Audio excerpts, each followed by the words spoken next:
Hey friends, I'm Mel. Welcome back. We have a really fun video for you today with lots of stuff going on. I'm going to show you a new refresh that I did in our bedroom with some Brooklinen bedding. And me and Patrick are in the truck. He's focusing on driving over there right now. We're headed to a new Aldi. It's about 6 months old, but I've not been there. You and Maddie have been, haven't you? Yeah, but we just ran in and out real quick. So they've seen it, but I've not. So we're gonna go to the new Aldi. I'll give you a little look at it if I get a chance. And of course, I'll show you the haul. But before any of that, we're gonna go back in time and I'm gonna show you the first of 4 recipes that you're gonna see tonight.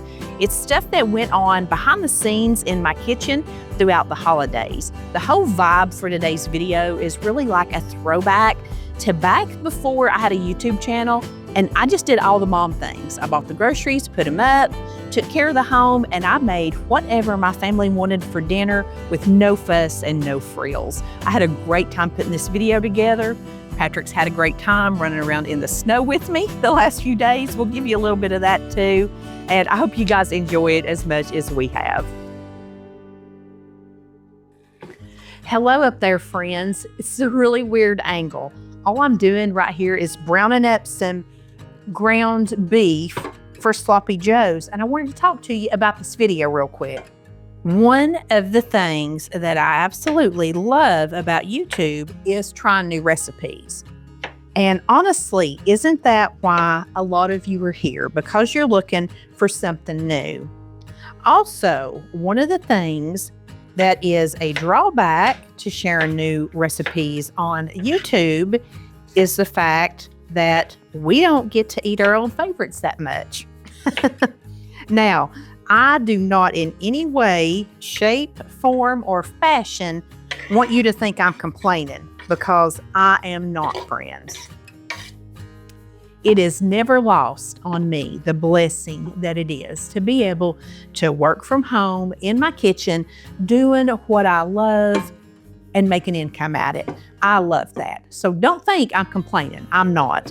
But like I said, when you make new recipes for YouTube all the time, even if I have a recipe with just me and Patrick and sometimes Maddie here, we're eating leftovers. I'm not throwing food out. We are eating everything I cook. So I don't have the opportunity to make our old favorites. Well, right now, when I'm recording this video, I just have finished up all the Thanksgiving content. It's not Thanksgiving yet. It's probably about a week and a half or 2 weeks before. But I finished filming all of that, and I'm gonna be going straight into Christmas. That means I'm making treats, appetizers, and all that kind of stuff. So I don't have to cook dinners, like new dinners. I thought it would be fun to take this opportunity and show you like what I cook if I didn't have a YouTube channel. And some of these recipes, if you've been here from the very beginning, you may have seen them. And some of them I've repeated over the years because they are true family favorites. But these are the recipes that like I've made in and out, day in and out for 30 years for my family.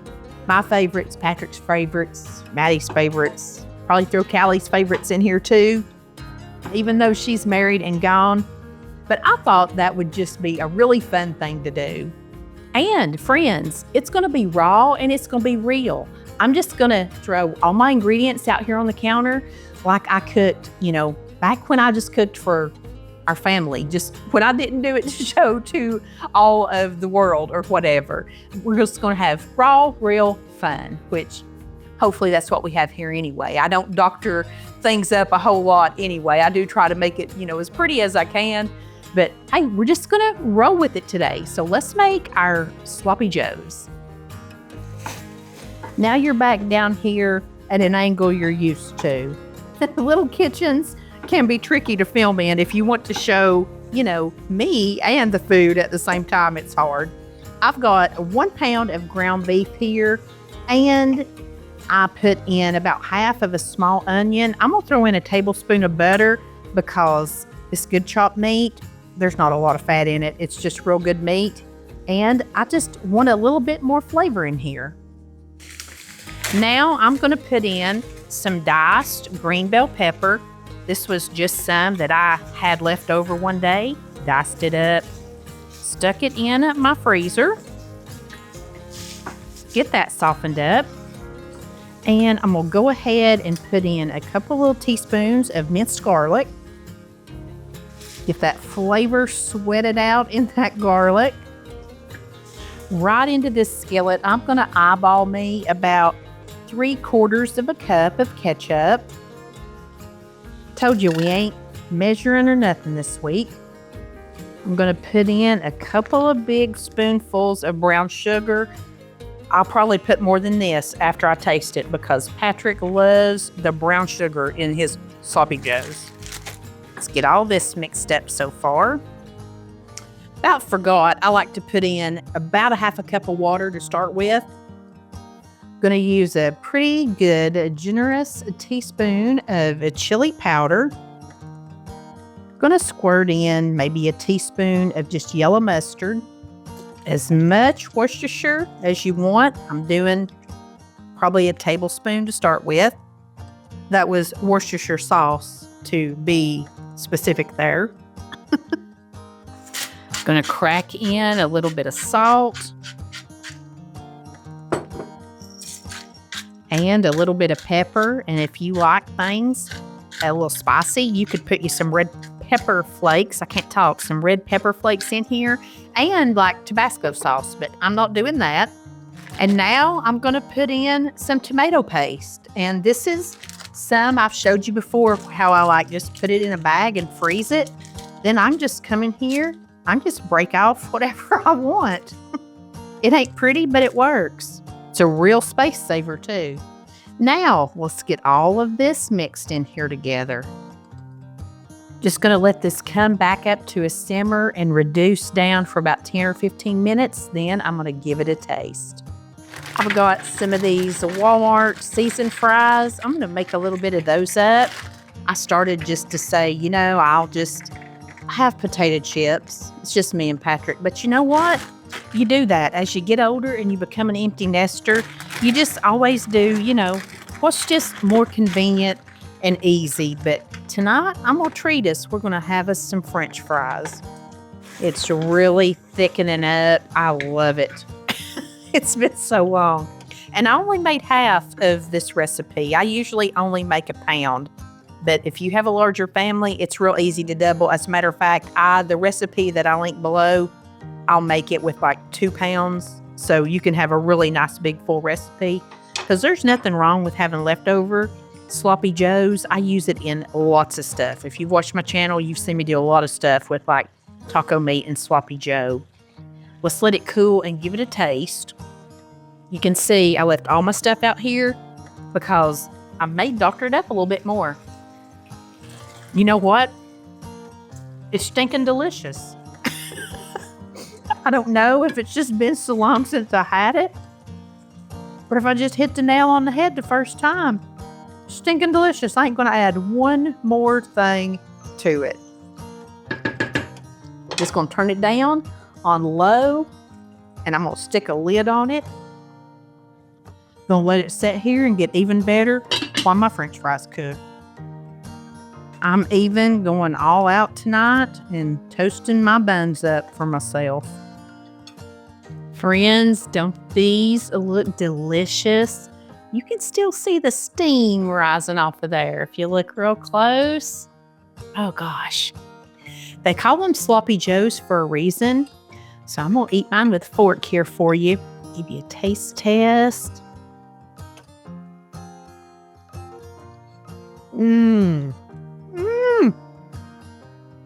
I'm so excited. These are so good. Patrick's gone fishing. It's turned off a little bit cold here today. A little bit dreary and drizzly. He's going to love this when he gets home. He's going to be so tickled. These are nothing fancy. I made them for years. But honey, sometimes those are the best recipes. I love new things. There's nothing like an old classic. And fries.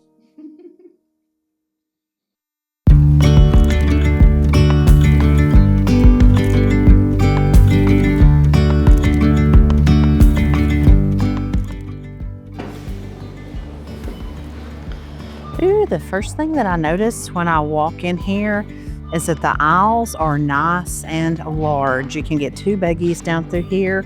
Also noticed that the produce section was pretty well wiped out from our storm. I guess everybody's eating healthy through our little snowstorm.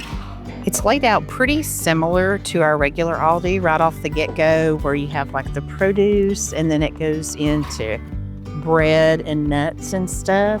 Something that I did notice here is you don't have the end caps in the middle sticking out like our other store. I love that. Like this little section would usually be poked out on the end at ours, but look at all that room. Also, they have their wine section right as you come in the door nearly. At our store, or at our other store, it's more towards the other side, but it's like on a little end cap with like 3 sides, so that's nice. The bread aisle is not in terrible shape considering that we're in the south and had snow. I think the trucks just couldn't get here with veggies. You've got your cookies and your potato chips here in the new store split across 2 separate aisles, which is fine. And I had these orange Jaffa cookies at Christmas. They were okay. They didn't taste bad. They just weren't what I expected. They also have a little section here where they've got all of like the snack cakes and the lunch snacks, even like the little fruit cups. They're not with the fruit. They're in like a whole little section here where you just pack lunches. The back of the store is pretty much the same. You do have end caps here, and then you got your big aisle with all the good like charcuterie meats and cheeses, your deli meat, and your meat department, and then the dairy is up the other end of the store down the side of it. Of course, they already have all of the Valentine's stuff out, the little shaped pastas and all the cute little Valentine treats, like a whole aisle of this. And this whole aisle right here is empty. This is part of what we call the aisle of shame. But they have like the specialty and kind of like the name brand stuff. They have it all in one area here at this Aldi too. You don't find a lot of names that you recognize, but they do have them all kind of out here in one place. Then we're going into more, and I have to say this aisle of shame, it goes here all the way down there, and it is fully stocked. I mentioned that Patrick had a lot of fun playing out in the snow with me. We did actually get some snow here in East Tennessee, and it's hung around a few days. It's really pretty to look at, but you could tell everybody was glad to be back out on the roads and running around taking care of business today at Aldi. Do you guys remember when I had a grocery haul that covered like all of this, even over to the other side of my sink and down in chairs? Back when me and Patrick both worked outside the home and both the kids were here and we packed lunches. I mean, we had some grocery hauls, but this is what we have today. We love the Aldi brand of crackers. All their crackers are delicious. These are like Cheez-Its. We needed some string cheese for snacking. We love this pink Himalayan sea salt popcorn. This is by a brand called Lesser Evil.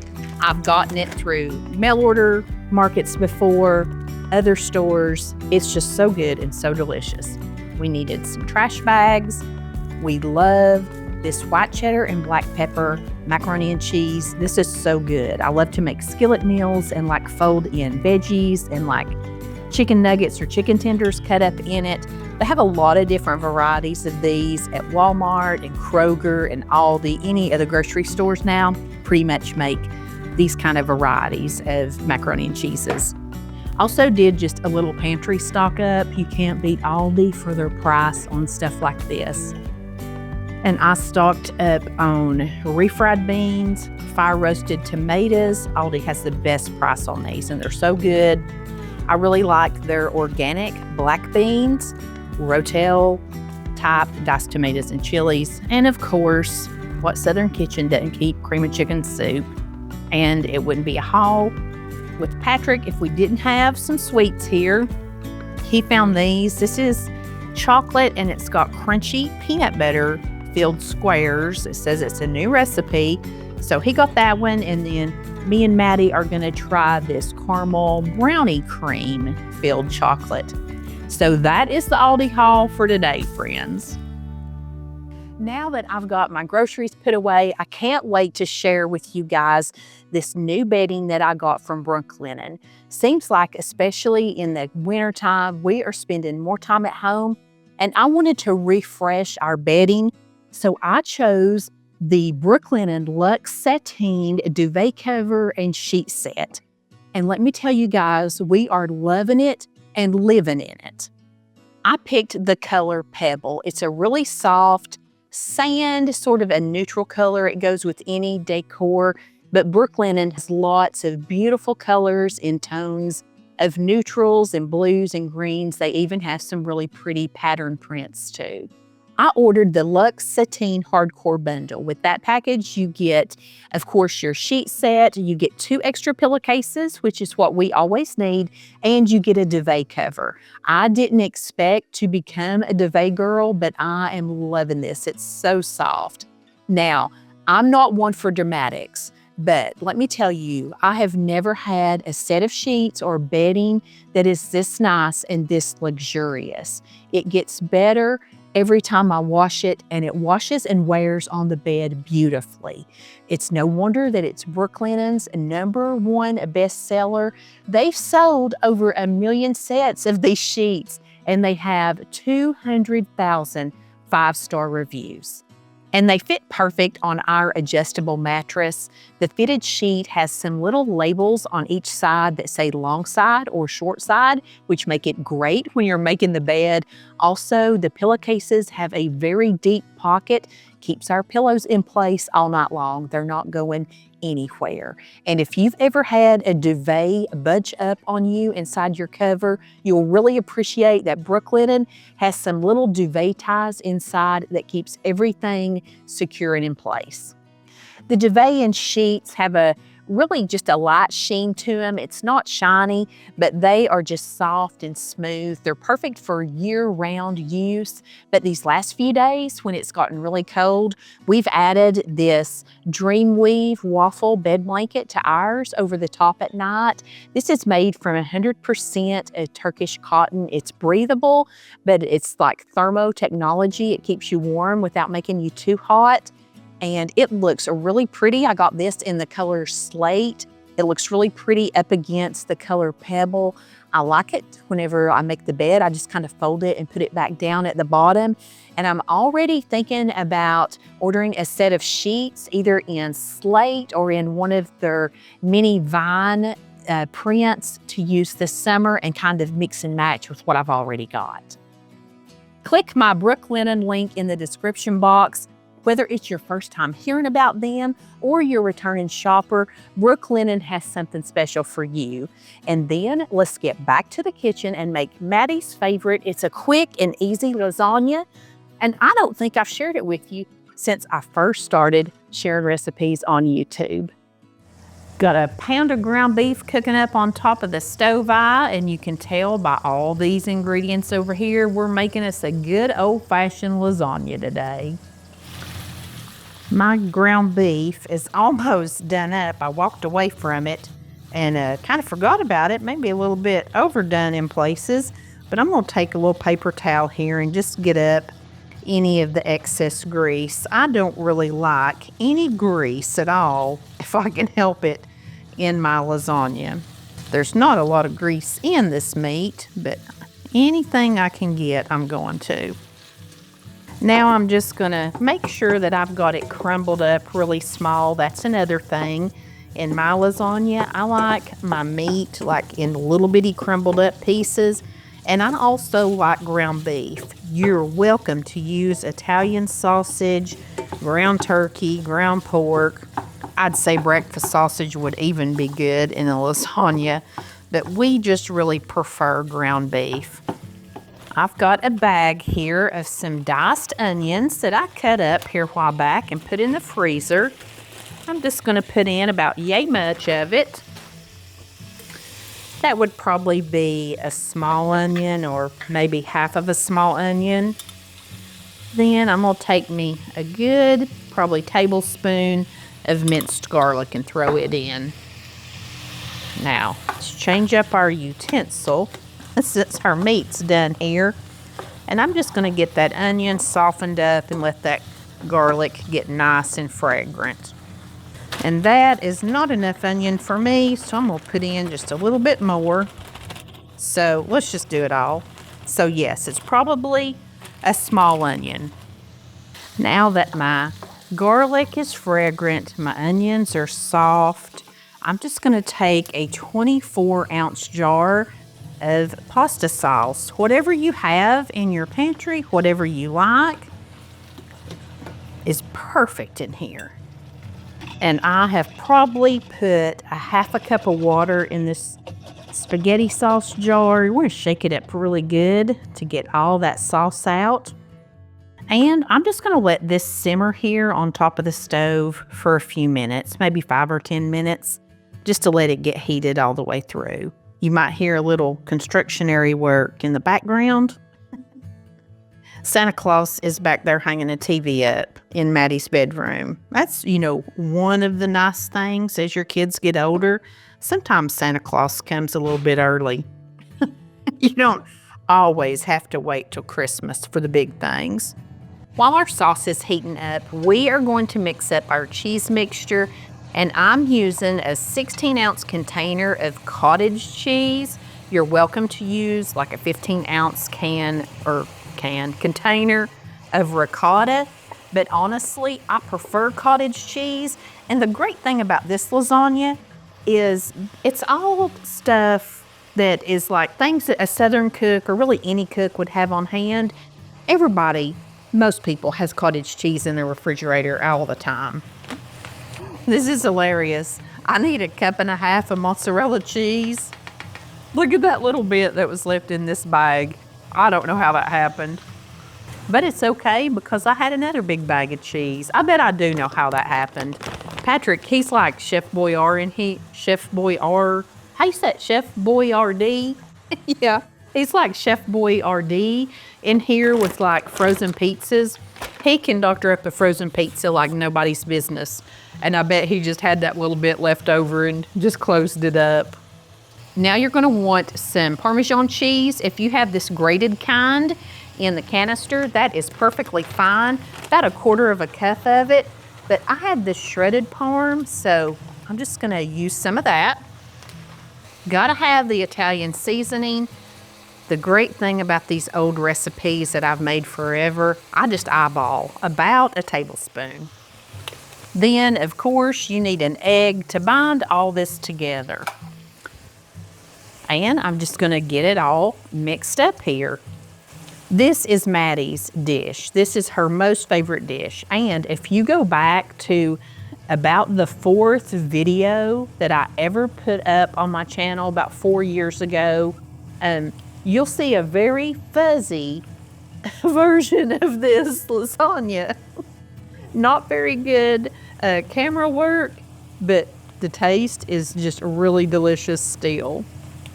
And I've really not got to make it much since then. You kind of focus on new things. So she's going to be really tickled when she gets home from work and has her favorite lasagna. I have really enjoyed these like raw, real, old school recipes that I've been sharing with you through the holidays. And I just had to show you this too. Like if your counters, when you're in the midst of a recipe, if they don't look like this, have you really even made supper? Have you really cooked dinner at all? I mean, I'll take a minute and clean it up. But friends, you just see the highlight reels sometimes on YouTube. But we're all messy. It's not a problem. We'll clean it up. It's all good. Get this simmering just a few more minutes and we'll put our lasagna together. I've got pretty much a 9 by 13 casserole dish here. This one's a little bit more nary than most of them, but I like that for this lasagna. Mainly because I only have 1 box of lasagna noodles and it's been opened and used out of. So I hope I have enough. I thought I had 2 in the pantry, but I don't. So we're gonna make it work. And I like to start with taking about a cup of our meat and tomato sauce. And I just like to use an old measuring cup because it's just easier than trying to ladle it over here with a spoon or something. And I just spread it out here best as I can. And I think I showed you there that I did spray this with nonstick spray. And I'm using these oven-ready lasagna noodles. This pack actually came from Aldi. They're very good. And just look how they fit so good in this little dish right here. You have just a little bit of overlap, which is perfect.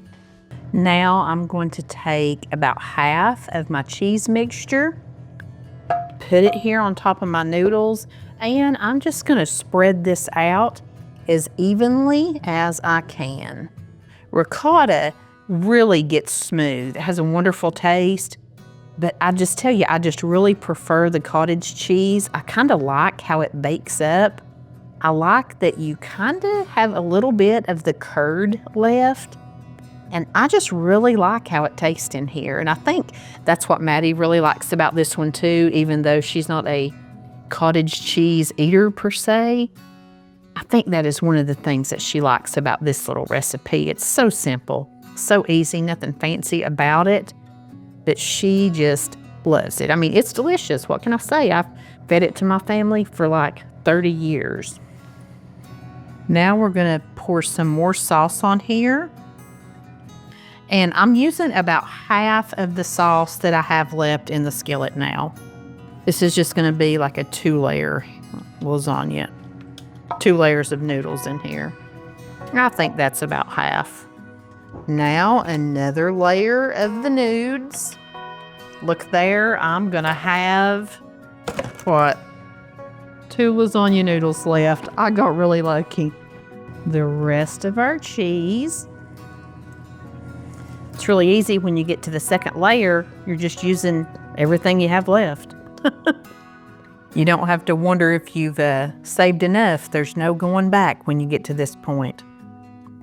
And I believe we have just worked out perfectly with our cheese. This looks very even between the layers.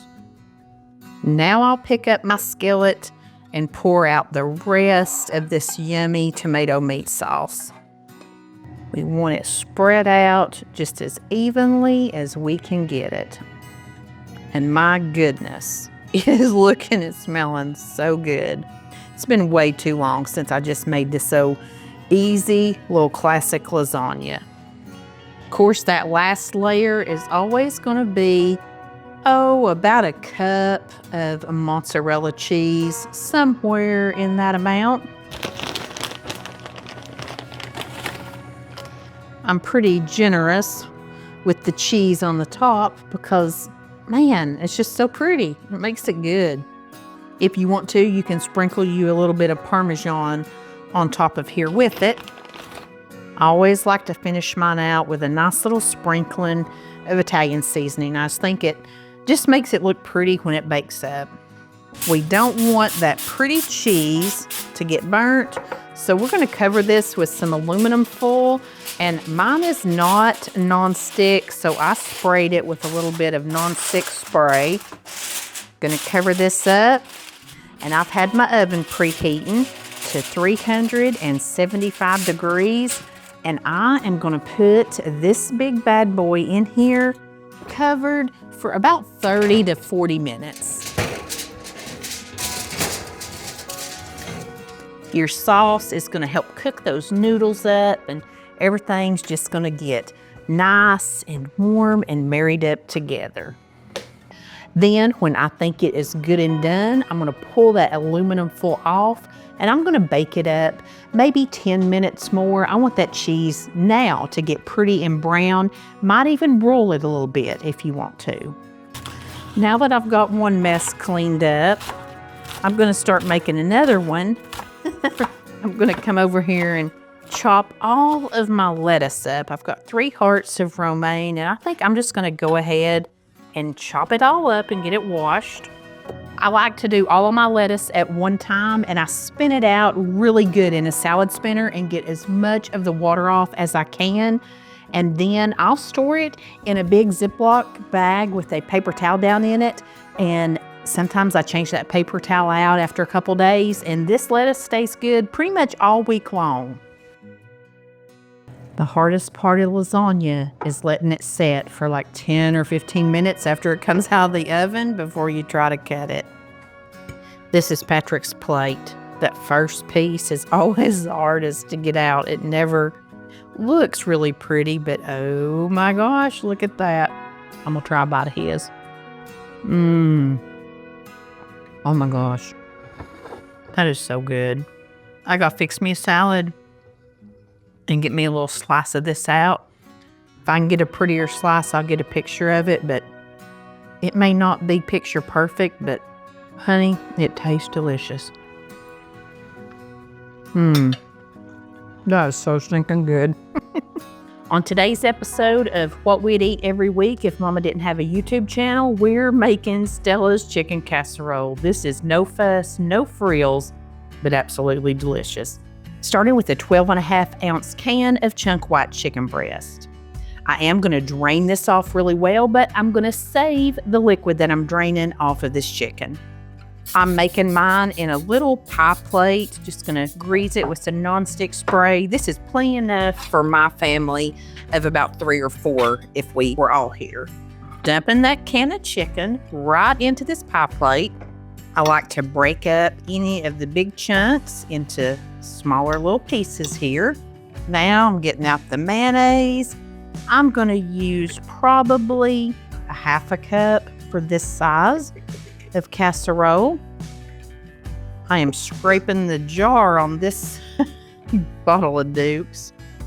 Next, I'm putting in 1 can of cream of chicken soup. Gonna pour in just a little bit of milk, maybe a 1/4 cup.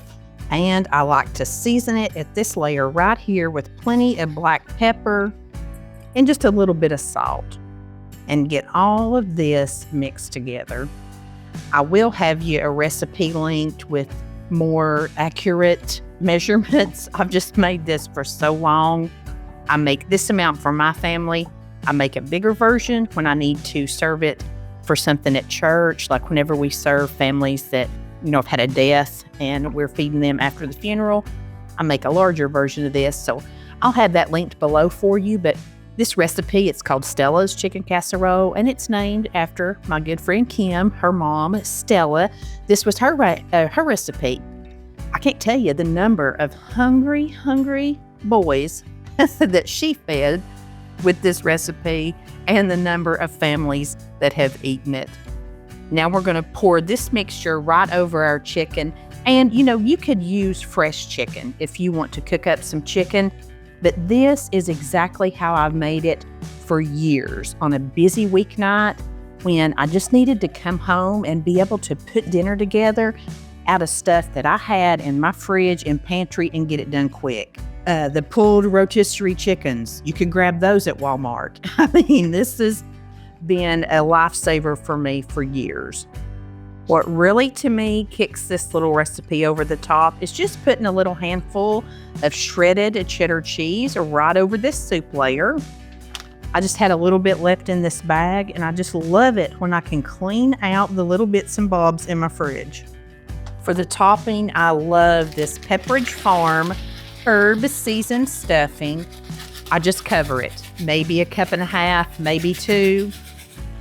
You can use the cornbread. Well, you can use whatever flavor you like of it, but I really like the herb and the cornbread. And again, look at me. I have cleaned out another bag from my pantry. Now, an unpopular decision that I make all the time with this casserole is to take that juice that I strained off of it. It was about 1/2 cup, and I'm just pouring it right over this stuffing. You can use chicken broth, but I wasn't going to waste opening a can or making any up. This is fine, really, it's fine. Now I'm just going to cover this with aluminum foil. Then we're going to put it in a 375-degree oven for 30 minutes. I was going to make some canned green beans, but I forgot I had a couple of these little bitty heads of romaine lettuce in the crisper, and I found an orange bell pepper, so we're going to have salad. And look at there, I got lucky and found a tomato in the other side of the crisper. So we're in business. Then we're going to uncover it and bake it 10 or 15 more minutes until the top gets nice and brown. Here's our lazy late lunch, early dinner. Today we've got our delicious chicken casserole, and I just made a box of macaroni and cheese. I made this one from Kroger, the 3 cheese. I've already thrown the box away, but I wanted to show it to you because we love this macaroni and cheese. We also love this Annie's white cheddar. So if you're looking for good boxed mac and cheese, those are the best.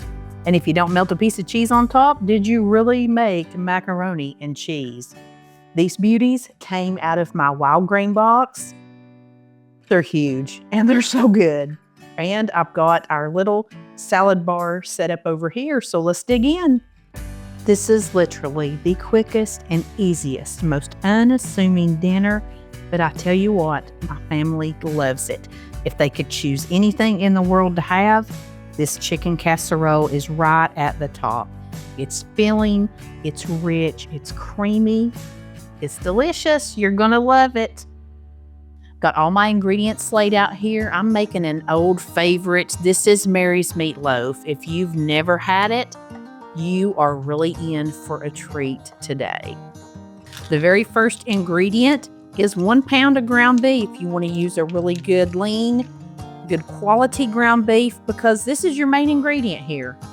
I like to mix with my hands, and I also like to mix it up right in the dish I'm going to be baking it in. I've got my meat broken up just a little bit to start with, and I had a huge onion over here, and I'm just going to put in just about that much. This is a small one. This is just 1 pound of ground beef, but that's plenty for me and Patrick tonight. We will probably even have some leftovers of this. I've got one of these little 8-ounce cans of tomato sauce, and I'm just going to use maybe half of this in my meatloaf. Then I'm going to set it aside and use the second half of that for a sauce. I've got about 3/4, maybe a cup of oatmeal here. Just kind of going to start with that amount. Going to crack 1 egg right on here. And I'm just going to start mixing this together. I didn't put any green pepper in here. If you like green pepper in your meatloaf, by all means, you just go right ahead and put that in, anything that you like.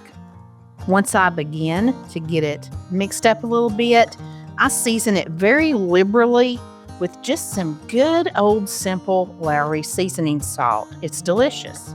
And because I like the texture that the oatmeal gives this recipe, I usually use this entire amount.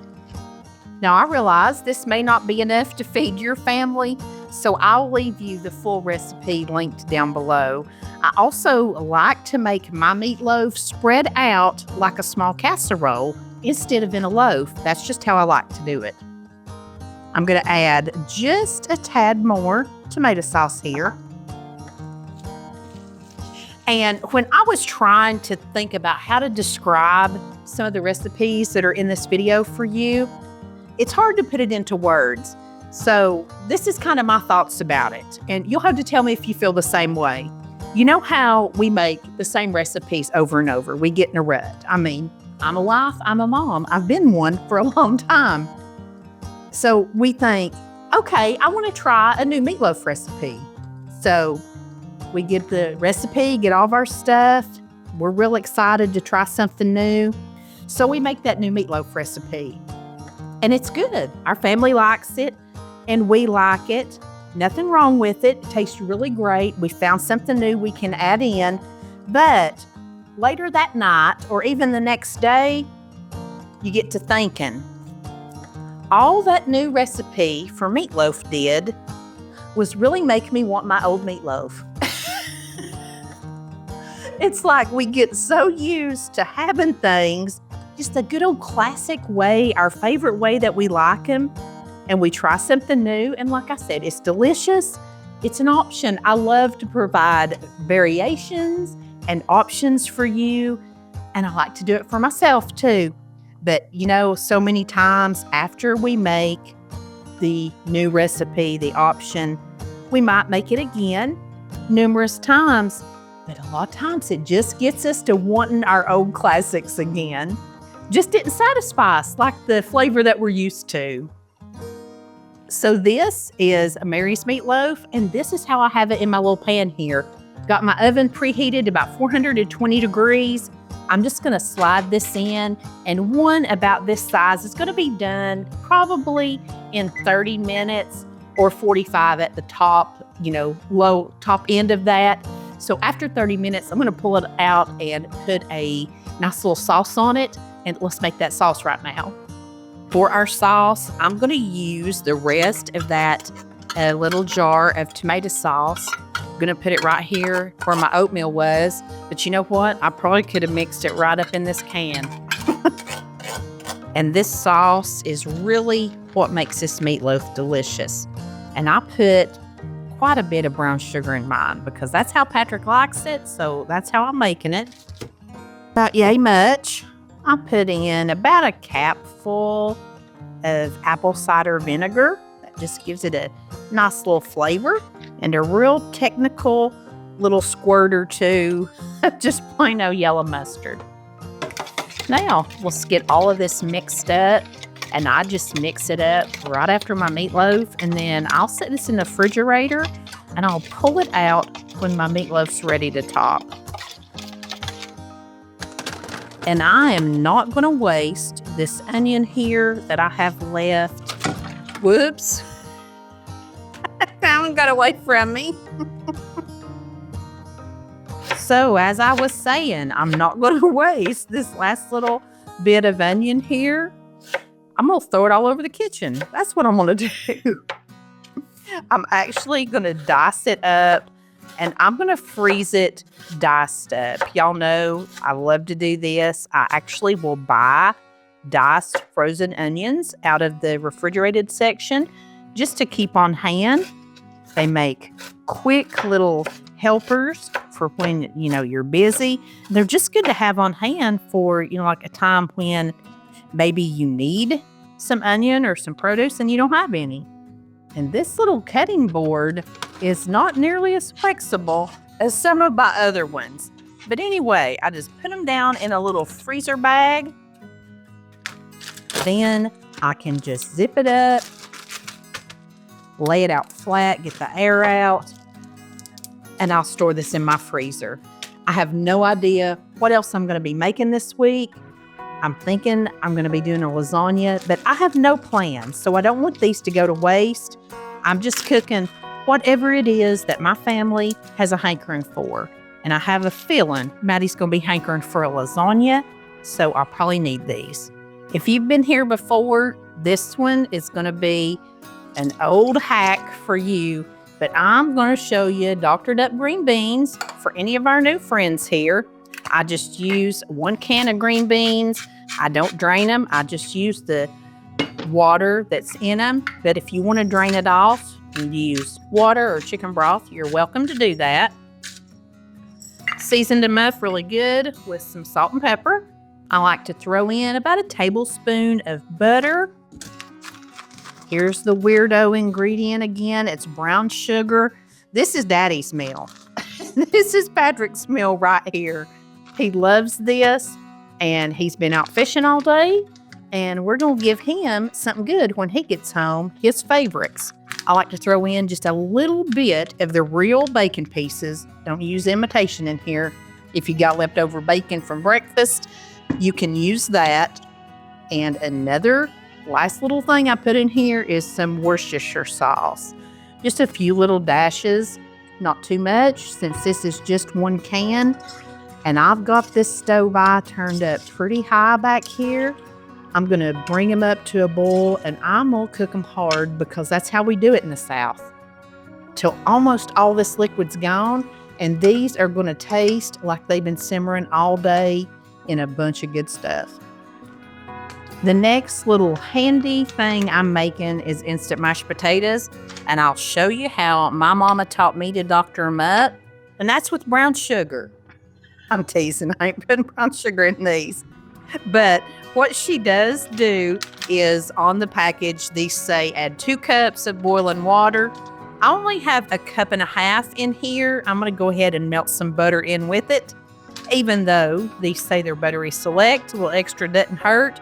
But once this comes to a full rolling boil, I'm going to use that last half a cup of water that I'm missing. I'm going to use milk for that. And you can hear my green beans back here. That's what I mean when I say cook them hard. We're cooking them hard. My little meatloaf has been cooking about 30 minutes. It looks like it is probably done. Like, temperature-wise, it's fine. So we are going to put our little sauce all over the top of it. This is my favorite part. Gonna make sure that I've got it all spread out to every corner. We want everybody to get some of this sauce. It is so delicious. And I'm gonna slide this back in the oven for another 10 or 15 minutes. If you want to, you can even broil it. You just want that topping to get nice and good, gooey. Okay, our water and butter has come to a good boil. Let's put in that half a cup of milk. Now, no shame in the potato flake game. Just put them in there. You don't really want to stir them around. You just want to push them down till everything's coated and let them stand for a few minutes. And like I said, there is nothing wrong with this. When you are busy and you are in the trenches and you work all day and you've got kids and a husband, you get home from work, honey, you do what it takes to get a decent dinner on the table. Once your potatoes have set for a minute, real careful like, fluff them with a fork. You don't want to scratch your skillets or anything. And I always like to put just a little something extra in mine tonight. I'm going to use some sour cream. You could put cream cheese. I've used mayonnaise. Just something like that. Gives it an extra little zip. I love black pepper. Not only is it pretty in your food, it tastes really good. And these always need just a touch of salt. Give them a little stir and a taste. Perfect. And look at that. That looks like homemade mashed potatoes, friends. Tastes like them too. You can see how almost all that liquid is gone off my green beans. I'm going to leave them here on this little hot stove by, but I'm just going to go ahead and cut it off. We're about ready to eat. Oh my word. Gonna let it sit here for just a few more minutes before we cut into it. Look what the cat drug in. About the time that I got the show plate made up, he come in from fishing. It looks like a show. It is a show, ain't it? Yeah, that looks good. Them's always my favorite beans up there. I know, you love them, don't you? Something about them's just delicious. The flavor of this sauce is so good.